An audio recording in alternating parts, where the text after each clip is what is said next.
Okay, we're ready to start? Yes. Good evening, everybody. How is everyone? Good evening. Okay, so just to start off, I want this to be an interactive conversation, not a lecture. Otherwise, I'll get kind of nervous. So just like our little friend right there, I want us to interact as much as possible. My name is Marvel Farai Wakatama Akoto Hargrove. I'm a mother, I'm a grandmother, I'm a full spectrum doula, and I'm a childbirth educator. So this idea of having this talk came about because being a birth worker and part of the movement to try and help things be easier for birthing women, especially Black birthing women, I started thinking about what are the things that we can do from what we have to improve our outcomes.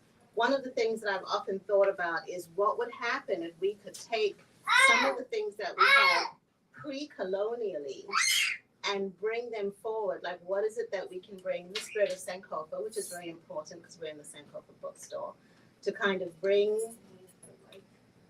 put it forward. Towards you. Is that better? A little bit more. A little bit more. Right there? Yeah. Okay. To bring back some of the stuff that we had pre-colonially to see what healing we can bring. And as a mother and a wife, one of the first things I thought about was, where is it that we originally gave birth? What was in those spaces? And so that's what this talk is all about, is the architecture of an African Shona Zezuru, which is what I am, from Zimbabwe, what our houses were where we used to give birth and what we had. But what's interactive is I want to present what I have and then you guys share with me what you've taken from it so that we can bring it into our own birth world, right? This talk is not really for people who are actually giving birth. It's for the people who love them. There's two kinds of people in the world. I don't know who said this originally. There's only two kinds of people in the world. That's mothers and their children, right? You're either a mother or you're somebody's baby. So we have to start supporting the women in our community. So it's our responsibility, those of us who are not birthing, to make sure that we have safe spaces for birthing people. Okay? So, Imba Ya Amai, the mother's room, kitchen, and birth room. We're going to look at the, everybody please admire my content self. We're going to look at the structure of the house. Take a minute, everyone, if you want to go to my website so that you can be in touch, and I'll put this on again at the end. If you didn't receive a house when you came in, everybody gets a house. You get a house, you get a house, everybody gets a house. Everybody gets a house. If you didn't get a house, please raise your hand, and my handsome husband will bring one around. Okay. As an educator, one of the things that I always do, which is from my culture, is to give a disclaimer. This is a basket. I don't have my physical basket here. And this basket, the saying here is, when you're in a group setting, you should only take what's good for you. So whatever knowledge you want to take for your family, put it in the basket. Anything that is not for you, you leave it on the outside. Because as Africans, we're smart people. You don't just take everything anyone says. Think about what you need for your family. So that's my disclaimer. Not everything is for everyone. Take what you need. Okay, so a pregnant woman is the bridge between the seen and unseen family, right?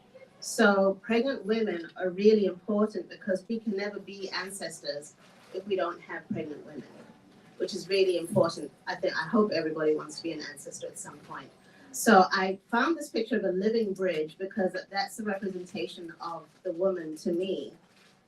Two sides of the river. The one side of the river is the people who have departed and the people who haven't come yet.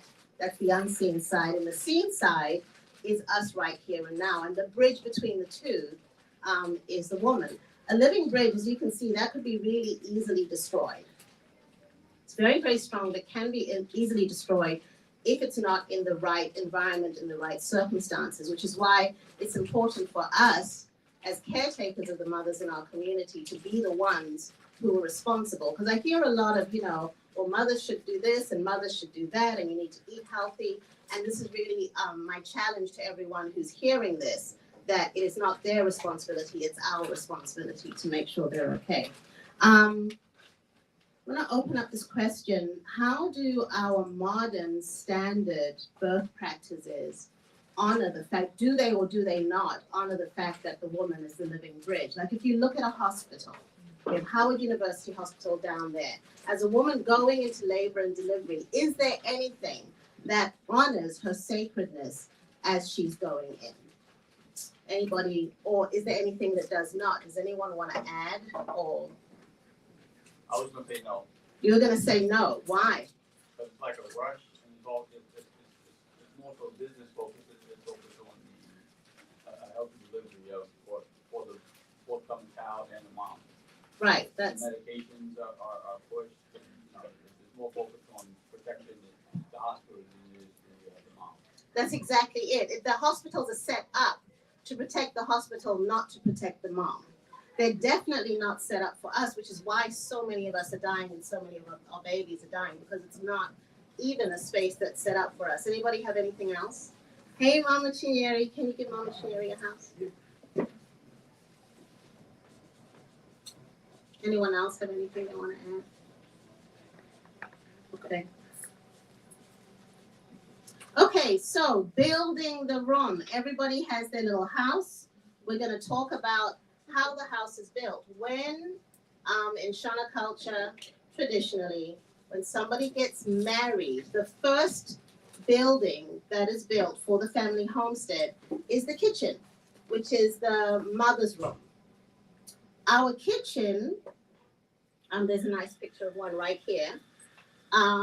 As soon as a man says he's getting married, that's the first thing that's going to be built, because that's the center of the home. Okay, we've got some things to break down. You guys all have a little house and it's got a thatched roof. I learned a lot when I was researching this. Did anybody know that a lot of huts are shaped in the shape of a woman's breast? So it's symbolic of somebody in the front there. It's symbolic of where we first get sustenance for life, which makes sense for that to be the shape of the kitchen. This particular kitchen, when you look at it, actually does look like a breast at the top. Yeah. Every single thing that goes into the building, the house, is sacred. We're going to start with the outside of the building. You have the thatch on the roof. The thatch of the roof, especially the thatch that is directly over the doorway, because that's what stops the rain and the sun getting into the house, that is really sacred. Especially this part right here. Right? So much so that it's taboo to remove any of those blades of thatch or grass or whatever you want to call it. If a man wants to divorce his wife, he will go and take a handful of that and pull it out, because he's removing protection, right? So that's how sacred it is. If that's something that they used to do, they don't do it. Now they just call a lawyer like everybody else. But if you think about the fact that it being taboo to even remove one blade of grass from the thatching of the woman, that's how important that protection is before you even get into the door, right? We were just talking about, what if you were to go to Howard University Hospital to have a baby? There's nothing there that's sacred about you entering or that honors the fact that you're important, right? Start thinking about it, because this paper over here is where we're going to write our ideas about the things that we are going to do in where we live now to try and create that protection and so on that the thatching above the roof would be. Okay, the doorway to Imba Ya Amai, that's the mother's house. The doorway must be facing the sunrise. The back of the house has to be where the sun sets. All of the houses go that way, right? So the back of the house is the sunset and the front is the sunrise. The actual logs that are built, the frame of the doorway, it's from a particular tree. Please don't ask me what tree, I just know it's a sacred tree. But it's a particular tree that's supposed to protect anything that's coming into the house and anything that's coming out of the house. So the threshold itself. So you have already, it's just a kitchen door, but there's so much going on already. And this is a theme that's recurring, is that the simple is sacred. Okay. All right. Any questions? Any comments? All right. Any thoughts about if you're not having a home birth, because home birth is cool, but if you're not having a home birth, does anyone have any immediate thoughts? Just collect your thoughts, because Monday, my daughter's going to write them down. Things that we can do, because not all of us can birth at home. Definitely not all of us are birthing in the village, but we want to start thinking about how are we providing these protections that used to be ours. Okay, here we have the thatch roof. Everybody has a beautiful thatch roof on top of their house. We're looking at the inside of the roof on this. So we know on the outside, it's looking like a breast. The inside of the roof, those poles that are going up and around, traditionally, they used to have to be 21. So a lot of things were done in sevens. So they used to have to be 21 going up and 21 going around. I called some of my cousins who lived in the village and asked them, is it still 21? They said people don't really practice that anymore. They just generally do whatever is easiest for the size of the house that they get. But it used to be 21. The logs that are going around, those are called the mother's ribs, right? So if you think about being in utero, you are under your mother's ribs. So it's the same when you're inside your mother's kitchen, you are kind of in utero because you're still under her ribs, okay? The thatch on the inside as well, there's different things about the medicinal powers of that. Okay, here we come to our house. This is the house that everybody had. Oh, Sherry, did you get a house? I did. Okay. So, the door of your house should be facing the little part that comes out. That's the pathway. Okay. So we have number 1 over here. Number 2 is over here. Number 3, 4, 5, and 6, and number 7. And we're going to discuss all of those structures. Questions, comments, anything yet? All right. Okay. So we have 1. Number 1 is Chipiwa. That's the firewall. And I'm going to break it down. Number 2 is Shigaro Shibakwati. That means the visitor's bench. Number 3 is Choto. That's the fire, where the fire is. 4, 5, and 6 is Chikura. That's where the pots go, but it's actually also the shrine. Okay? Does anyone have any comments about how that looks? What does that look like to you when you just look at the structures without knowing what they are? Does it give anyone any ideas, or does it look like anything? It's like a moon and a star in the middle. It looks like a moon and a star. A crescent and a star. Crescent moon and a star.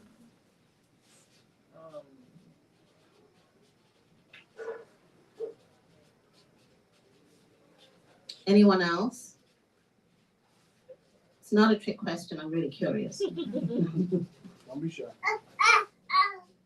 Even perhaps like an amphitheater, how 2, 1, and 3 are, 2 and 1 are enveloping 3 like a stage. Mm-hmm. 3 is like a stage, and Right. 1 and 2 are the risers of the Oh. of the audience in the stadium. Yeah. Okay. And those are the drummers. 4, 5, and 6 is the drummers. 4, 5, and 6 are the drummers. Yeah. Mama Tanisha, did you get a house? I did get a house. Okay. It's beautiful. Thank you. All right, so we're going to start with number 1. Number 1 is Chipiwa. That's the firewall. So right here, over here, this is actually one of my cousins. He'd be so mad if he knew that he was like online and didn't have a good outfit on. But anyway, this right here is the firewall. So if you look at where the door is, the firewall is protecting the fire from the wind that's coming in.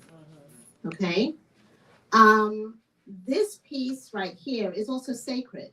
So if you destroy a woman's firewall, because remember this kitchen belongs to the woman. If you destroy that firewall and don't replace it before she dies, it's actually considered a crime, and you have to pay the fine of a life cow to her family for that. This and everything else that belongs in her kitchen belongs to the mother and the women in her family. Even though you live in your husband's land, it belongs to the woman and her family. There is a lot of significance about the firewall, because when a woman dies, this actual piece is removable. It's removed and it's taken outside. And that's to symbolize that the home is left unprotected because the woman is not there. Okay? There's also your niece or whoever's going to be left in charge of your children, we call that Sarapavana, is left in charge of that. Nobody is allowed to mess with that except for the woman's blood family. Okay, so we have the thatch, we have the door, all sacred, and then we also have the firewall. Before you get to the firewall, you have the visitor's bench. I don't have a picture of that, but it is number 2 on your diagram. And that's right here by the door. Okay, so before you can get into the house to get where the woman is, you've got to get past the men who are sitting on the bench and past the firewall. So you have 2 layers of protection, right? Men in the room, any thoughts about what that says to you about your role in a labor and delivery room or a living room where someone's giving birth? Yes. I think it's vital, essential, so you're protecting the woman as she's giving birth. Exactly. First line of defense. Exactly. First line of defense. That means you can't go into that room uneducated.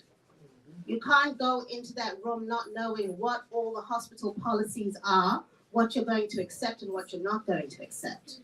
Okay? You have to be not the person who's laboring, but you have to be by the door, first line of defense. Okay? Because that's where our ancestors had our men sit, right there.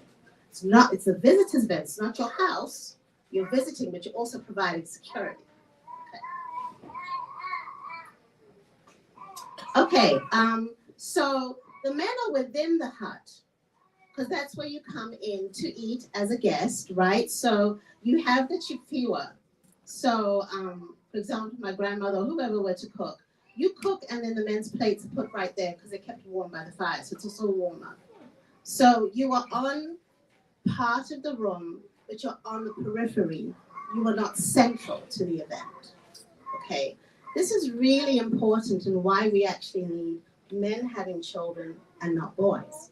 Because when you get into the birth room, there has to be this reduction of ego, of understanding that you are definitely not the center. Your first line of defense and security, but the center, the person who's actually giving birth, is the woman, okay?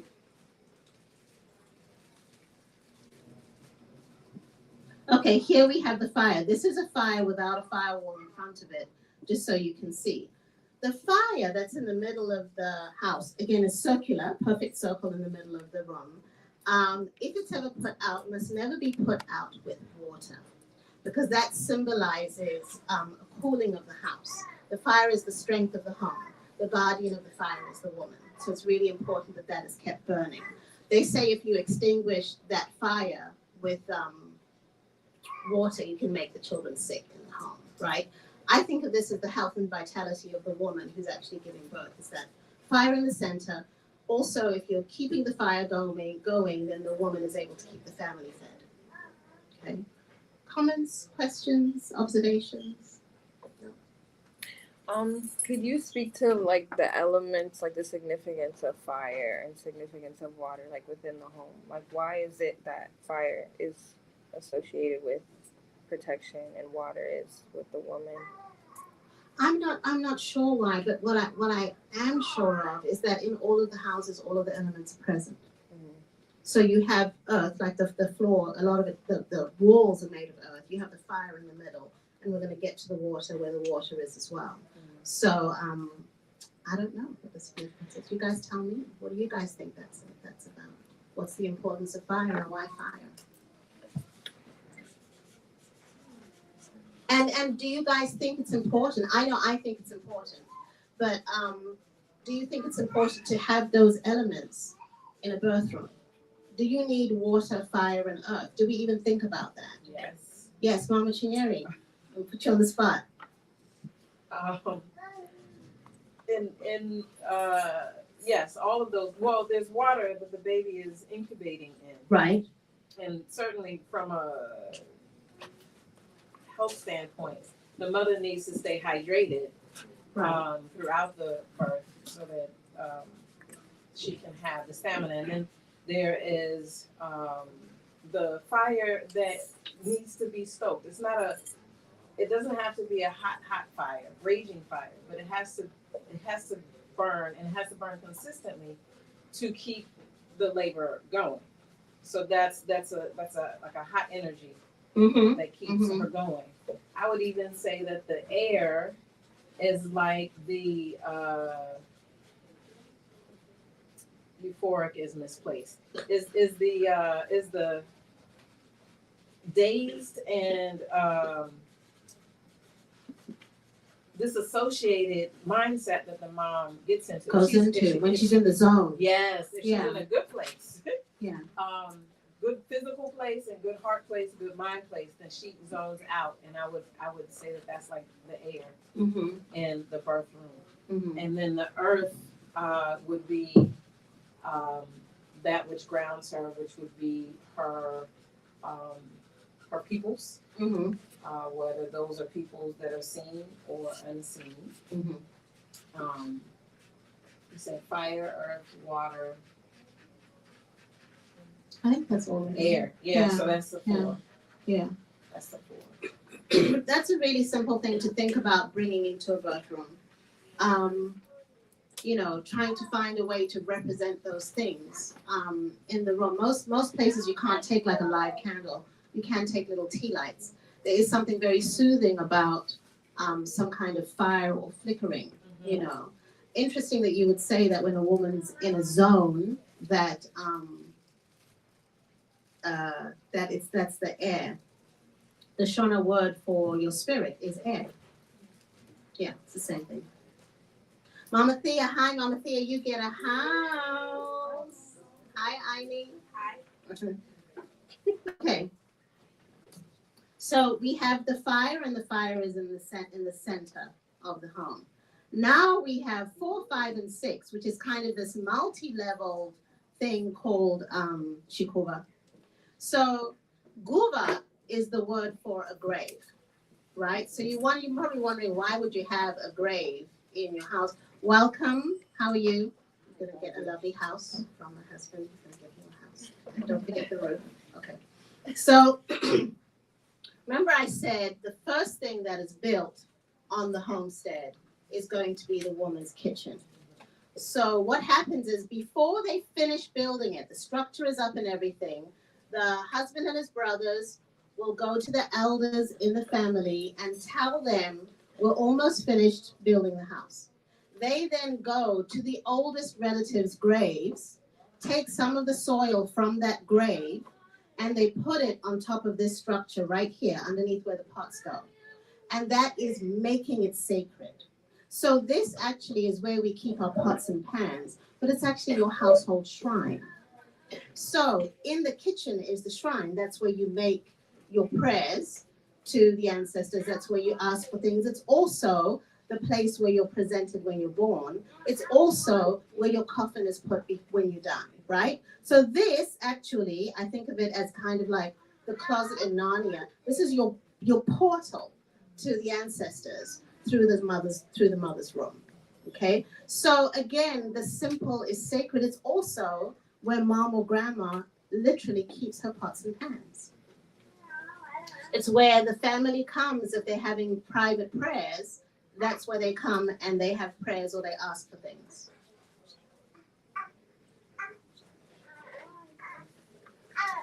Okay, so on this side right here, you're going to have, whatever is stored here. This is water, right? Usually the water's on the other side. But you would have water right here, and then there's going to be different kinds of beer in different stages of brewing. This particular kitchen has modern things. They would normally have the earthenware pots that are over there. Okay. Any questions about shikuwa? Okay.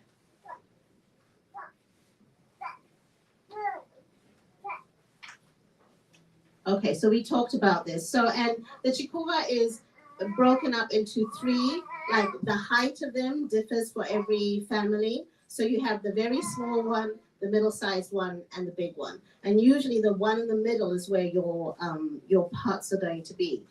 Because that soil from the graves has been sprinkled over there in that area, they say that you should be able, you can stack your pots up as high as you want to, and they will never ever fall if the correct stuff has been done. Okay, now we're going to talk about chikuta. That's number 7 on your little thing. So on the side, so where we have the shrine area, right on the side, that area over there, that's where the mother sleeps, right? So married men, I was realizing when I was looking at this, is that so married woman sleeps in the kitchen.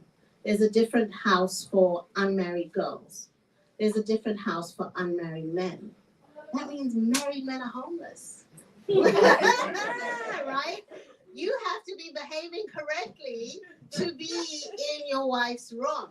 I just thought that was really deep. That actually, where does the guy go, right? So unless he's invited into the space, his space in the kitchen is on the periphery.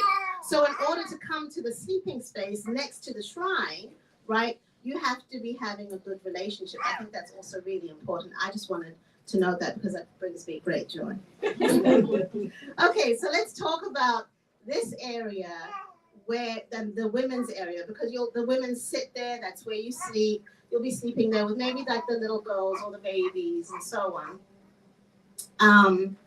It's also where you are with your husband. But more importantly, it's where you give birth. So this is the side where the water is, which Mama Chinyeri had pointed out. Your baby is in water and you're giving birth on the side of the shrine where the water is. I cannot think of anything more beautiful than giving birth right next to, where your ancestors are represented. Okay, so when she starts birthing, the midwife will light a fire. The midwife cannot be a woman who has not given birth. So the belief is if someone attends you who has never given birth, then you will only have one child. So you want someone who has had a baby themselves in order for you to continue your fertility. The midwife stays with the mother until the baby is born. Now there is something that happens a little bit differently. For your first baby, you're supposed to go home and give birth with your mother, in your mother's room, okay? So this, if you're doing it in your own house, this is subsequent, okay? So whether it's either gonna be your mother's kitchen or your own kitchen where you're having the baby. After the baby is born, the baby is then laid on the warmer next to the fire. That's the first place that the midwife will put the baby after the cord has been cut. And then the midwife will take the baby in front of the, and right at this point, it's whoever's attending the mother, and the mother in the room. She will take the baby in front of the shrine and tell the ancestors that, your friends made it safely. They're here on the other side. They've come to see where you were before, and while they're here, take care of them, right? Again, when you think about what happens with our babies in regular hospitals, and I'm going to talk a little bit from the crunchy spiritual side. The baby comes out of the mom and is snatched by people they don't know and put in some random incubator, usually with no one talking to them. And we wonder why the baby has low blood sugar, low temperature, whatever. They're dazed and confused. They've come to see their people and they're seeing a bunch of strangers.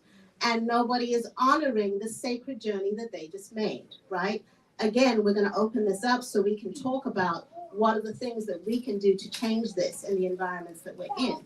One of the things that my brother-in-law and my husband is they make sure to talk to the baby as soon as it comes out and tell them, hey, hey, Monday, I'm your mom, this is your dad, welcome, and so on, because babies aren't stupid. It's a whole soul coming. It's going to be really confusing. You come in and you're looking at a bunch of people you don't know, and nobody's even been like, welcome. Because even when you fly somewhere and you land, they'll be like, okay, we're now arriving in Costa Rica and we're so on and so on. And babies, we're just landing them and no one's saying anything. So that's another thing that we've got to be really conscious of. Traditionally, we would say, the person has come, this is who's here, talk to the ancestors, thank you so much. Like when somebody arrives, you make a phone call, yeah, they arrived, it was fine, baggage problems, whatever. You got to do the same thing with your ancestors, let them know, right? Show them you're grateful that they sent the person over. Okay. After the midwife does that, she will take some of the mother's milk and put it on the baby's eyes so that the baby can see while in life. She will also take some of that milk also and put it on the baby's genitals to make sure that they make good reproductive decisions. I know a lot of people who could have used that. Okay. All right. After that, the midwife is going to give the mom her postpartum bath and make her comfortable. No men are allowed in the space during this time, right? This is one of the things that we do have to change because sometimes being over here on this side, all we have is each other. So we can't really keep our first line of defense outside of the room, So that's one of the changes we have to make. Okay, questions, comments? Okay, I'll keep it moving. Okay, so Midzio is the things in your house. That's your pots. Here we have some traditional pots. You have your pots, your spoons, all of those things. Those are all considered part, even though you're using them every day, they're also considered part of the sacred. And I think I covered all of this, how, if you stack them high up, they don't fall as long as the correct shrine work has been done. So here are some of the things we have. And one of the themes that repeats itself is this whole thing of things being round. The mom's belly is round, the house is round, the choto is round, the baskets are round, the pots are round. There's this whole thing of circles. And if you see these spoons right here, really pretty, they've got breasts as well. But these are kind of round. So everything is round and everything is made of and from the earth. Okay, and that's another thing to consider. What are we bringing into these spaces that is not plastic? And what are we allowing to be in contact with our babies that's not plastic? Does anyone have any questions about what's up here? No. I can tell you something funny is the basket, like that basket that I showed you at the beginning. When I got married, being the modern African I am, my mom gave me this basket. She said, "Oh, Mom, well, here's your wedding basket." And I thought, "Oh, thank you. I got a basket for my wedding." And then it was many years later, I was looking online and I saw traditional Shona woman's wedding basket. I was like, "Oh, it's actually my wedding basket." So, anyway, that's just like my funny thing. What's winnowing tray? A winnowing tray. So that's a big flat basket. And so if you have something and you're taking the shells off, and then you kind of winnow, and you shake it, and so the stuff you don't want falls on the outside, and the stuff you do want stays on the inside. That's a winnowing tray. Yeah. And that's the picture of what I showed you at the beginning, because whenever we have some kind of advising event, we put it in front to remind people that keep what you want and let what you don't want to kind of fall to the sides. Okay. All right. So before we come to the recurring themes, and I'm going to, we're going to move away from this. Let's go back here. I want to hear from everybody. What do you guys have to share with me? What are we doing, guys? We got a problem here in America. What are we doing? From what I've shared, what are some of the things we can do? What are some of the things you guys who've had babies or had somebody you love had babies? What can you share or bring? Let's make this a conversation. Yes. So obviously I haven't had any babies, but I would say that to me a lot of this stuff cannot be incorporated in the hospital. I think it brings more awareness to the birthing centers or like at home births, and then just the importance of having your family there as well. I just know some of my cousins that have birth in hospitals. I mean, they kind of limit the amount of people that can have in a room. Yeah, yeah. So I just think incorporating with urban centers. Yeah. Yeah. I would like to say too that you would be surprised at what you can do in a hospital, right? So you may not be able to have a whole chikuba in there. You can absolutely bring pictures of deceased grandmothers, great grandmothers, and set up your own little shrine in an area in a corner. People don't even have to know that it's a shrine. You can incorporate, you can have a jug of water, like a crystal jug, because a glass is made of sand, right? So you can have something, so that's your earth, and you can have your water in there. You can, if they allow you, you can even bring a plant in there. You can have your tea lights. So even though you can't do exactly the same thing in the hospital, you can kind of do, how with like Wakanda, people don't really know who you are, but you kind of show the bottom lip. You can have a whole shrine hidden in plain sight. You know what I mean? You can have your Florida water in there. Somebody comes in and you don't like their energy, you just sprinkle them and they walk out. So there's ways of working around it. We need not feel helpless, right? Because we as a people are still here, and that's a miracle. So there's a lot of things that we've been able to do. I think because we take a lot of things for granted now and accept things, we don't realize how much undercover work our ancestors actually had to do. So, yeah. Anybody else? Yeah, I was just going to share two things that I was kind of reflected on as we were talking. We had our third baby at home a few months ago, and it didn't dawn on to me until just now that we walk into the house, we have like the little ancestral wall there, You do. and we had you say right there in the tub, in that same room. So we kind of just happen to incorporate that kind of thing, having the kind of the general shrine there with the ancestral wall. And we gave birth right there in front of them. And then the second one was our first two children were born at GW Hospital, and then I always laugh because my role was, especially for the first one, I was hydrator and lip just make sure our lips were moist the whole time. And I was just playing the role of assistant. And you spoke to just like the role of a man, being able to step back, put your ego down, just to be there to support, and not definitely. But I think there are things like that you can do. Basically, just making sure you're there in a supportive role as your wife is going through. Childbirth is it's an amazing process, and it just really just like highlights how strong women are. Yeah, thank you. Peace, Mama. You spoke on what things that we should bring, but I was thinking of what we shouldn't bring, and one thing we shouldn't bring into the birthing space is fear. I think so many women are taught to fear birth and fear what our body can do, and that can really mess up the way that the body will react normally to the oxytocin. It's releasing the good hormones here we need to. Absolutely. And the other side of that too, I agree. If you don't bring fear, but if you do bring fear, you can also bring courage. Because one thing we always tell our kids is courage is being scared but doing it anyway. Yeah. The milk in the eye. I never knew where that came from. I'm from the Caribbean, and that is something that is done. Oh. That we put milk in the eye. Yeah. For them to see. So thank you for that. Thank you. My daughter had a home birth, or was attempting to do a home birth, a water birth. And she had to actually go to the hospital because the doula, there was having some problems. And she ended up going to it. But I learned a lot from her wanting to have that type of birth and how strong she was. Going through and the breathing, she followed everything. And I was cringing. Because I remember the pain, and she did such a great job. And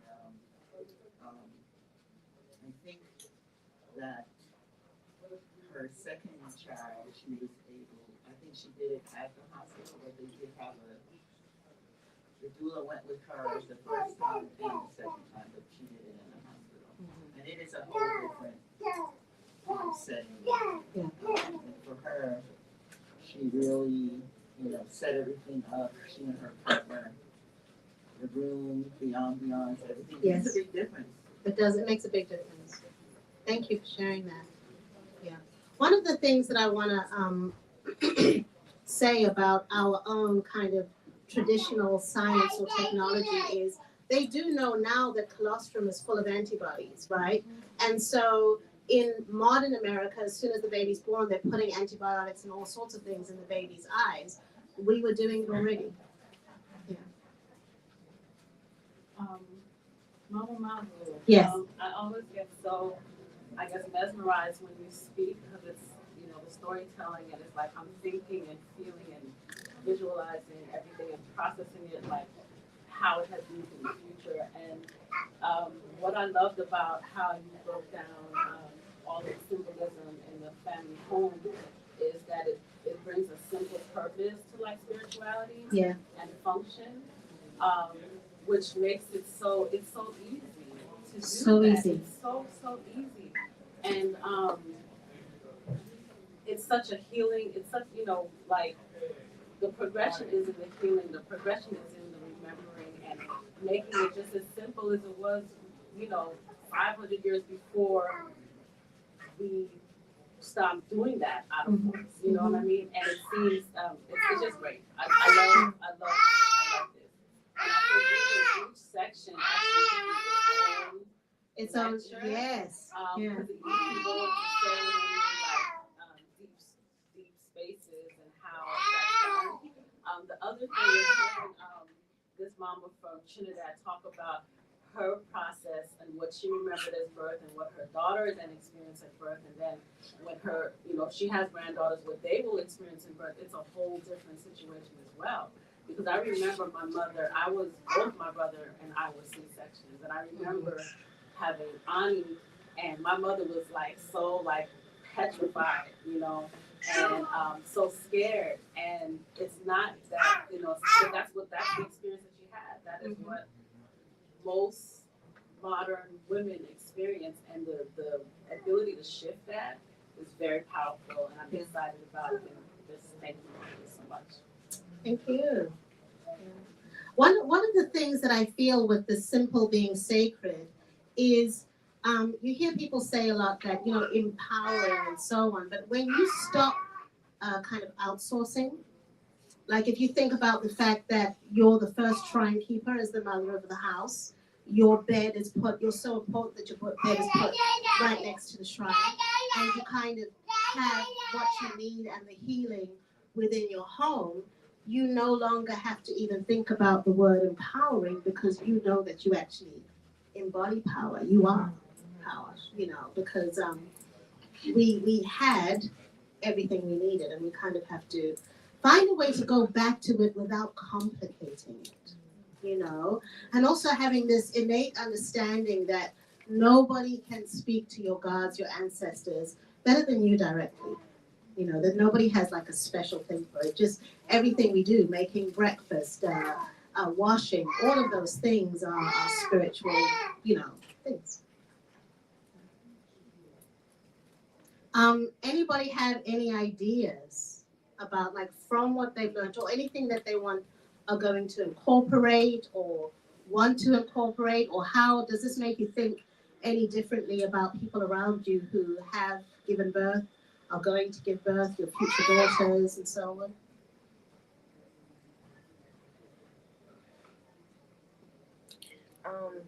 I just want to say, it's definitely made me think about, one, like the version of me who like will give birth one day, and like the environment I want to create for myself, but also just how I can incorporate it now as a young woman who is in the world and is African and wants to, like, I guess, prepare for the initiation of birth giving. So yeah, and also if you have advice, like how could we frame this this way of looking at the home, but outside of birth, but more so just like how we exist, like the levels of protection that we have for ourselves, the boundaries. Yeah. Work in progress. I'm now that I'm past my baby having age, I'm thinking about the different ways in which menopausal women give birth, right? One of the things is this, all of the things that I sit around talking and thinking about. So I think about creating in my own home an Imba Ya Amai for my own thing, which is where the place that I sleep or the place that I come up with my ideas are important enough to be next to a shrine, which means for me, creating the boundaries and making sure that when I have a mental baby to give birth to, that I'm able to teach my family the boundaries of them staying on that visitor's bench and not interrupting what it is that I'm doing, because throughout, my younger years, when everybody, I'm nursing people, I'm changing diapers and whatever, they were all up in that space, so that's what I'm saying. I can't give you advice because I'm figuring it out. It's a work in progress. So I'm trying to take this idea of Imba Ya Amai, and now that I'm not giving birth to people anymore, and I'm giving birth to all of these ideas, is using the same concept. Like, how do I protect my space? If I'm in a mode of working, how do I make it that don't even mess with the grass over my roof? How do I create that around myself? So that's what I'm working on, Mama. I'll let you know how it goes. Me too. Greetings. Yes, hi. So I'm a new doula. Been a doula for maybe about a year and a half now. I've worked with a few families. And one of the things you said that really resonated with me a few minutes ago, a couple things, and the last thing you just said about figuring it out. What I envisioned when you mentioned creating this space that's protected, and you even mentioned like spraying the floor to water if somebody comes in and the energy is kind of off. I find that a lot of times when I get that call that the mother is going to the hospital or the birthing center, they arrive before I do. But when you said that, I had this vision of doing some kind of like ritual or something at the doorway before they walk into the birthing space. And that is something that I want to be able to continue to work with the idea of that. So thank you for planting that seed in case I'm able to get there before then. And if not, still what can I do to shift, kind of like you said, the ability to shift fear. I really like that. Yeah, thank you. You can even do stuff for yourself before you leave the house, right? Even so, I have beads that I wear when I'm going to a birth, and I keep them under my shirt. I also ask for my foremothers to come with me, please, especially if you're going to a hospital, And then on the other side of that, as a birth worker, you got to make sure that you are taking off some of that stuff before you come back into your own space. Yes, Mama Chanel. Practical person that I am. Yes. I would suggest for those who are not quite ready or don't see themselves, or money prevents them from having a home birth, although it's quite cheap if you look at it. It's cheaper than a hospital birth. A lot cheaper, and though there may be some out-of-pocket costs, it's you could like save the money up. Outside of that, choosing as many elements on your birth team as possible, including the hospital and the attendant, so midwife, doctor, what have you. But through the course of selection, you may be able to put together a team that is respectful and welcoming of whatever rituals or accoutrements that you want in the room with you, so that you can have the kind of birth that you want.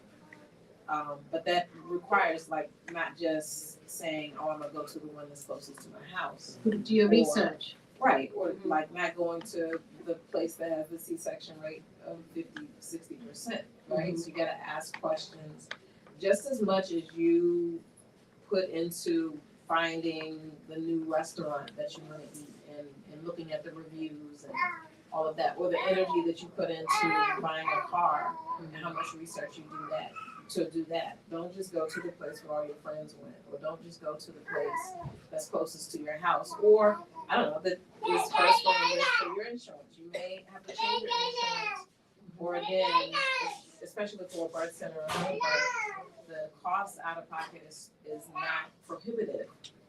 It just may require some planning such that you can put those elements into the birth that you're looking for. And that helps so much too, so that there's not too much fire in the birth room where you have to fight the doctor or the nurse or the whomever because they think that you're weird for singing songs and wearing beads. Singing songs and wearing beads.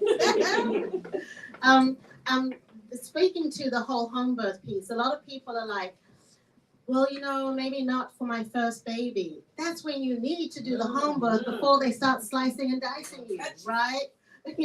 But also for all three of our births, we ended up having, our insurance wouldn't cover a home birth. The first one, definitely not. The first one was not covered. And we just worked out a payment plan with a midwife because it was important to us. We got help from my mother-in-law as well. We lived in a 2-bedroom apartment. It does not have to be fancy. So it's not something that's as out of reach as most people think it is. And once you actually do your research, you'll find out that for a perfectly healthy woman, it is actually safer to give birth at home than to be in the hospital. Yes? On that note, having birth in a 2-bedroom apartment, it just, to me, just brought to mind, like, as a society, we're so removed from nature to think that birth is not a natural thing when childbirth happens every day. And traditionally just happens, right around the corner from you. Like, It does. The way society is structured now is like so many things that are just natural to seem so far removed and obscure. Quasi, can I put you on the spot? Can you speak to how normal it felt? Oh, I was completely relaxed. I don't know if because, we did the midwifery program for the first two and that was kind of, and Mama Taniera gave us, the full dive course on number 1 and then I requested a refresher for the second one. But I was really relaxed on for this one. Almost to the point that the midwife didn't make it, but I was like, I'm here. There wasn't any signs of, complications, at least that I saw. I'm no expert, but it was very relaxing. And then, even, I got in the pool with my wife at one point in time. I guess that's during the final stretch.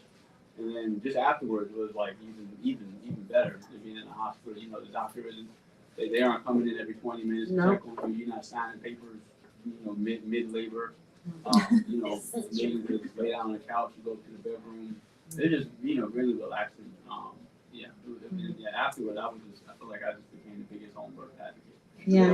But yes, because there is a sweetness that cannot be replicated in a hospital. I'm getting soppy, but the sweetest times in my life is right after having a baby, and it's me, the new baby, and my husband laying in our bed, just looking at the baby. And there's nobody coming in, there's no one saying anything. I mean, maybe the other kids will come in, but even then, you don't have to worry about childcare because you guys are already at home. So it's, home birth advocate here. And the good thing about being in a place like America, if you have an emergency, you call 911 and you go to the hospital. So people who are always like, is it safe? Is it safe? Yeah, because if something goes wrong, you call 911 and you're good. Yeah. Okay. That was the end of my talk. Monday over here was busy writing notes. I want to invite you and welcome you to come and take pictures or even to add something to this.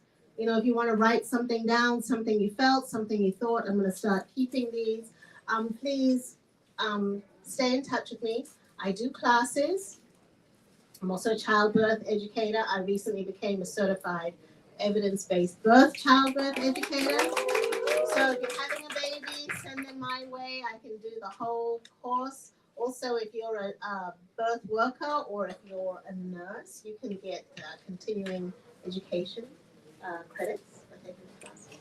I also do traditional courses, and I'm always adding them. So this is my newest course, and I kind of want to thank you, Mama Gusena, for inviting me. Oh, and another thing, I can't go without saying this. These little houses, my students at Nation House School help me cut out and stick them up. So if you feel it in your heart, you can go to nationhouse.org and make a little donation to my school. It's a private African-centered school because they made all of the houses. Houses don't come cheap.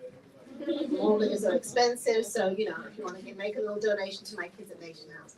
But yes, so I teach classes. You guys are always welcome.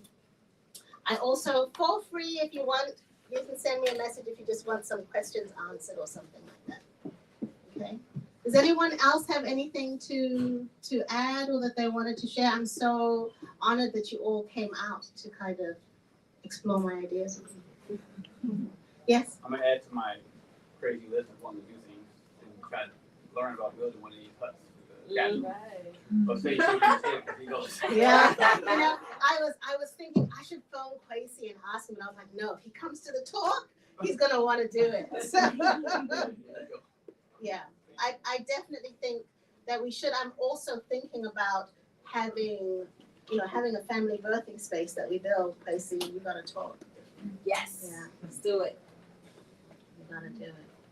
There's a white version of that. And for real, it's called The Farm. It's in Tennessee. Oh, with Ina Ina May. May. And Uh-huh. people from all over the country and possibly the globe, they go down there in this rural part of Tennessee, and they have like birthing center there, and the people come and they have their whole, crunchy white people version of birth. Yes, sir. So I mean, if you have like a rural area, Yeah, somewhere in the woods. yeah, like where there's grass and woods and nature and Mhm. shrines, and you could build a thatch A little thatch birthing. center for sure. It could also be like a retreat place. Mm. People learn about Just birth. putting it out there. If you just happen to have places like that. Mhm. That's a good I mean, idea. I don't know. And that would be income generating too. Just-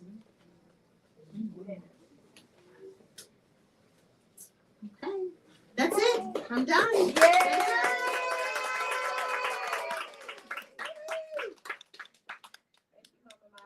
Thank you all for coming. Zoea, thank you for coming. How are you?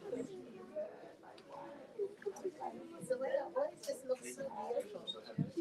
Oh, my bad. Oh, my bad.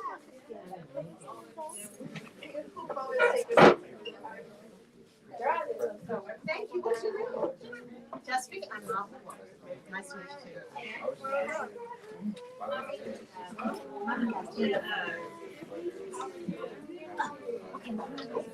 Yeah. Knowing everything. Yeah. Thank you. Hi, how are you?